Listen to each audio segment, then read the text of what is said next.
The Lord be with you. I'm Deacon Keith Fournier, and our first reading is taken from the first book of Kings.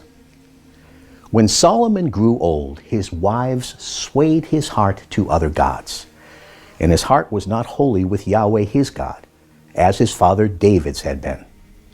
Solomon became a follower of Astarte, the goddess of the Sidonians, and of Milcom, the Ammonite abomination. He did what was displeasing to Yahweh and was not a wholehearted follower of Yahweh, as his father David had been.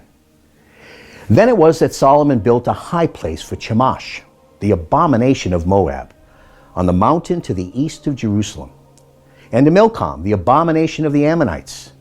He did the same for all his foreign wives who offered incense and sacrifice to their gods. Yahweh was angry with Solomon because his heart had turned away from Yahweh, the God of Israel, who had twice appeared to him and had forbidden him to follow other gods. But he did not carry out Yahweh's order.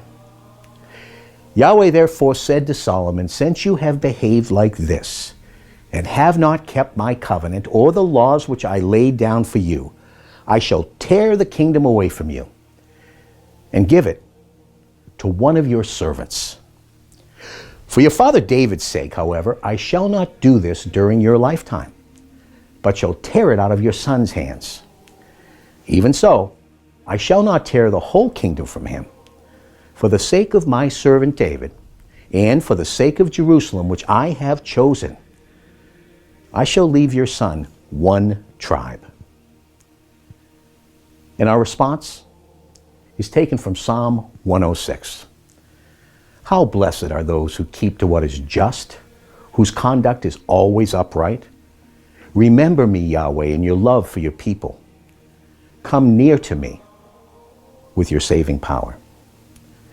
But they intermarried with them, and they adopted their ways.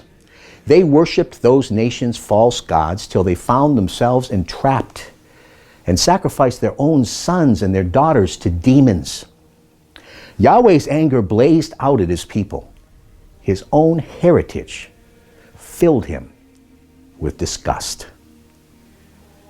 And a reading from the Holy Gospel according to St. Mark. Jesus left that place and set out for the territory of Tyre. There he went into a house and did not want anyone to know he was there, but he could not pass unrecognized. At once, a woman whose little daughter had an unclean spirit heard about him and came and fell at his feet. Now this woman was a Gentile, by birth a Syro-Phoenician, and she begged him to drive the devil out of her daughter.